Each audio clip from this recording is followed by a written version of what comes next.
उत्तराखंड विधानसभा में सतत विकास लक्ष्य को लेकर विधानसभा में विस्तार से चर्चा हुई। इस दौरान सत्ता पक्ष और विपक्ष के विधायकों ने राज्य के विकास के रोड मैप को लेकर अपने अपने विचार रखे हैं। शिक्षा और स्वास्थ्य, रोजगार, सड़क और बिजली जैसे अहम मुद्दों को लेकर विधायकों द्वारा सदन में सुझाव दिए गए, जिन सुझावों पर सरकार ने भी अमल करने का आश्वासन दिया है। सदन के दौरान अधिकांश विधायकों ने कृषि के समायोजित विकास को लेकर अपने सुझाव दिए हैं। वहीं शिक्षा की गुणवत्ता को सुधारने पर विधायकों द्वारा सुझाव दिया गया है। दूसरी ओर सदन के भीतर चर्चा की सराहना सत्ता पक्ष के मंत्री और विधायकों ने भी की है। संसदीय कार्य मंत्री बंशीधर भगत ने कहा है कि दुनिया भर में सतत विकास को लेकर गहनता से विचार किया जा रहा है।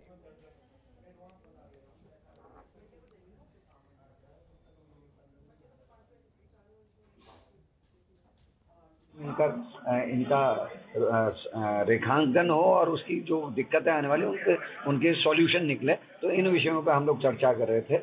उसी तरीके से मत्स्य में आपने जैसे हिमाचल में कहा, वहाँ ट्रॉट मछली का बहुतायत में उत्पादन होता है। हमारा धारचूला का सेट, हमारा चौकुड़ी का क्षेत्र, हमारा जहाँ हमारी कोटगाड़ी की माई रहती है, उस क्षेत्र में अगर आप 12 माह जाएंगे तो काफ़ी पानी है और ठंड भी है, तो वहाँ ट्रॉट मछली का उत्पादन हो सकता है। और हमारी जो एरिया है, भौगोलिक एरिया जो है, वो हिमाचल की उस एरिया से जहाँ ट्रॉट उत्पादन होता है उससे कहीं ज़्यादा है।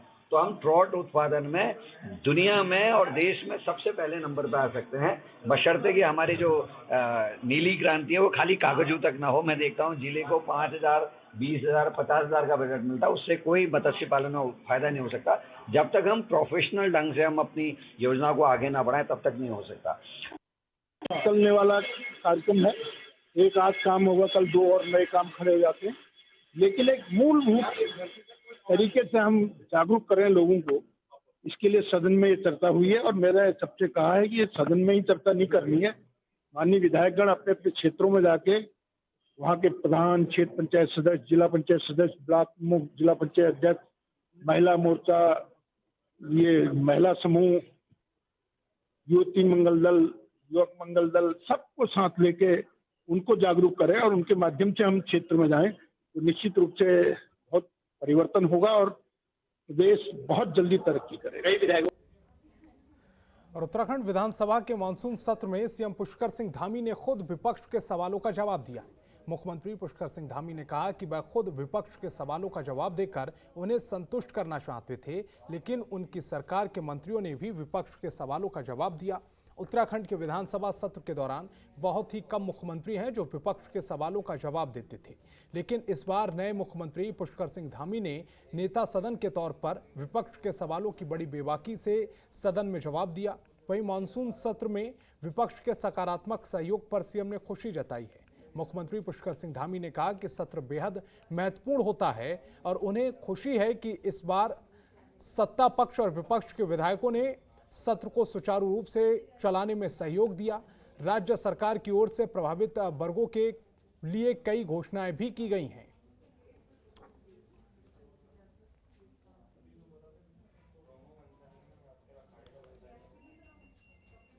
दिन से मैंने मुख्य सेवक के रूप में काम करना शुरू किया, तो निश्चित रूप से ये जिम्मेदारी मेरी बनती है कि कहीं पर अगर मुझे लगा कि हमारे जो विपक्ष के साथी हैं, विपक्ष के द्वारा अगर कोई चीज़ ऐसी आ रही है, उनको मैं संतुष्ट कर रहा था और मुझे लग रहा था कि मुझे ये भी बोलना चाहिए था। बाकी हमारे मंत्रियों ने भी बहुत अच्छा किया।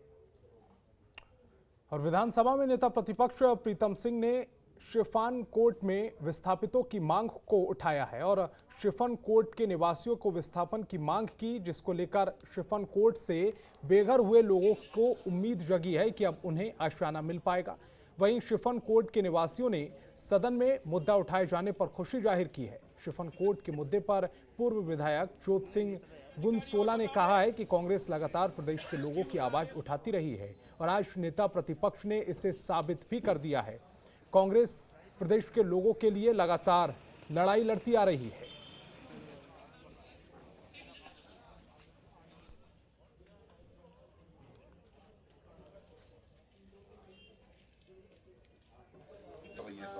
कांग्रेस सदैव आम जन के साथ है और आम जन के साथ होने के नाते ये शिफान कोर्ट का जो मुद्दा है, ये उन मज़दूरों के साथ बहुत बड़ी जाति की गई है जिनके घर वहाँ पर टूटे हैं, अगर विधायक जी या मंत्री जी या सरकार उनको गलत आश्वासन न देती कि आपका विस्थापन हो जाएगा, तो शायद वो गरीब मजदूर अपने लिए कोई न कोई व्यवस्था कहीं ढूंढते। पर प्रीतम सिंह जी का दिल से आभार करता हूँ, उन्हें दिल से प्रणाम करता हूँ जो उन्होंने हमारे मसूरी विधानसभा वासियों के लिए, पहाड़ी बमोली क्षेत्र के लोगों के लिए मुद्दा उठाया सदन में। उनका दिल से आभार करता हूँ। और दूसरा, मैं सिफनकोट वासियों के उसमें ये बोलता हूँ कि सिफनकोट वासियों को जल्द से जल्द इनको मकान मुहैया कराना चाहिए। उत्तराखंड कांग्रेस के प्रदेश अध्यक्ष गणेश गोदियाल ने 2022 में उत्तराखंड में कांग्रेस की सत्ता में वापसी का दावा किया है। कांग्रेस अध्यक्ष ने कहा कि पिछले दिनों वो प्रदेश के कई जिलों के दौरे पर थे। आपको बता दें कि हाल ही में गणेश गोदियाल रुद्रप्रयाग, चमोली और पौड़ी के दौरे से वापस लौटे हैं। पिछले दिनों कुमाऊं के सभी कई हिस्सों में वो कार्यकर्ताओं से मिलने पहुंचे थे। गोदियाल ने कहा है कि हर जगह पार्टी के कार्यकर्ताओं में काफी उत्साह देखा जा रहा है। वहीं प्रदेश की आम जनता भी कांग्रेस की ओर टकटकी लगाकर निहार रही है। गणेश गोदियाल ने दावा किया है कि 2022 में कांग्रेस एक बार फिर से सत्ता में वापसी करेगी।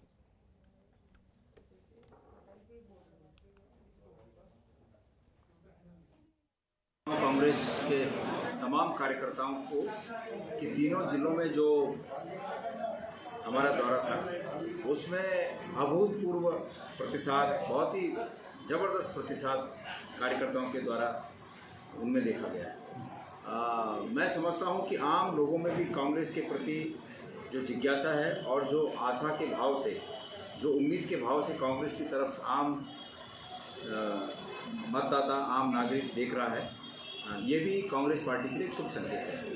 तो इस दौरे से मैं काफ़ी उत्साहित हूँ कि और कांग्रेस नेता जयेंद्र रमोला ने हरिद्वार के एक होटल में प्रेस कॉन्फ्रेंस की, जिसके दौरान कांग्रेसी नेता जयेंद्र रमोला ने आरोप लगाया है कि बीजेपी के साथ साथ उनकी अपनी कांग्रेस पार्टी के नेता साजिश के तहत उनकी छवि धूमिल करने की कोशिश कर रहे हैं। नेता जयेंद्र रमोला ने बताया है कि उनके बढ़ते जनाधार को देखते हुए उनके खिलाफ साजिश की जा रही है। उन्होंने साजिश करने वालों के खिलाफ कानूनी कार्रवाई करने की बात कही है।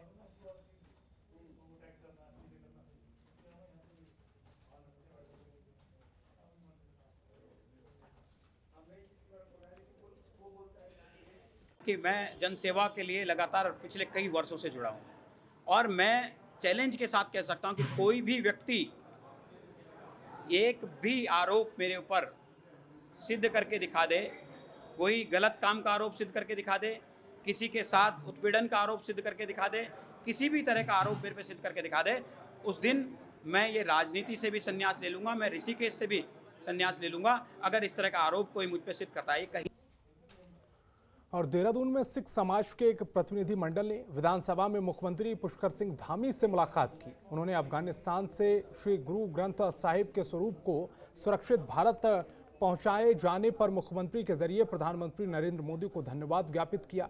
उन्होंने कहा कि प्रधानमंत्री ने सिख समाज का मान बढ़ाया है। विधानसभा में सीएम कार्यालय में पहली बार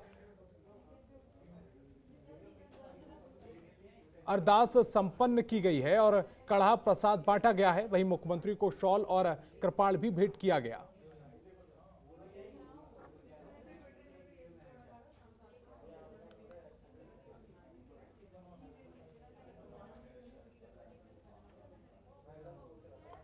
उत्तराखंड के पर्वतीय जनपदों में लगातार पलायन हो रहा है। आपको बता दें कि लोग रोजगार के लिए मैदानी क्षेत्रों में पलायन कर रहे हैं, जिसके चलते मुख्यमंत्री पलायन रोकथाम योजना चलाई जा रही, जिसमें अल्मोड़ा में 78 ग्राम पंचायतों को चिन्हित कर वहां के लोगों को सरकार की योजनाओं के तहत रोजगार दिया जा रहा है। साथ ही जिला मुख्य विकास अधिकारी नवनीत पांडे ने बताया है कि जिले में 78 ग्राम पंचायतों को चिन्हित कर ग्राम पंचायत के हर व्यक्ति को रोजगार देने की प्रक्रिया शुरू कर दी गई है। वहीं उन्होंने बताया कि प्रत्येक ग्राम पंचायत के लिए 35 लाख का बजट रखा गया है।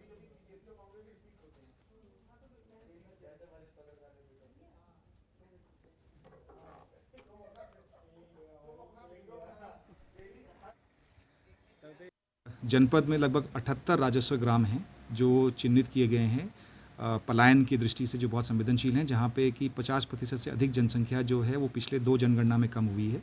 इसके लिए शासन द्वारा जो विशेष मुख्यमंत्री पलायन रोकथाम योजना चलाई जा रही है, इसमें हमें इस वर्ष के लिए हमें लगभग 7 जो ग्राम सभाओं के 16 राजस्व ग्रामों के लिए लगभग 3.25 करोड़ की धनराशि प्राप्त हो चुकी है। और इसमें जो प्रमुख है कि जिन कारणों से पलायन हुआ है वो हो सकता है कि वहाँ पे कोई सिंचाई की समस्या हो, या वहाँ पे जो है जंगली जानवरों की वजह से जो खेतीबाड़ी नहीं हो पा रही है, या अन्य कोई इस तरह की आजीविका की समस्या हैं, इनको आइडेंटिफाई किया गया है। और अब उसके लिए लगभग ऑलमोस्ट 30 से 35 लाख रुपये प्रति गाँव हम लोग उस गाँव में देने जा रहे हैं। और अल्मोड़ा में लगातार बढ़ रही चोरी की घटनाओं के बाद पुलिस विभाग सतर्क हो गया है। ऐसी घटनाओं पर रोक लगाने के लिए पुलिस ने शहर में किराएदारों का सत्यापन अभियान शुरू कर दिया है। पुलिस ने बगैर सत्यापन बाहरी किराएदार रखने पर 4 मकान मालिकों के खिलाफ कार्रवाई की है और 4 मकान मालिकों के खिलाफ पुलिस अधिनियम के तहत कार्रवाई की गई। साथ ही 20,000 रुपए का जुर्माना भी वसूला गया। खबरों के निष्पक्ष विश्लेषण के लिए सब्सक्राइब करें Jantantra TV and press the bell icon. Never miss any update.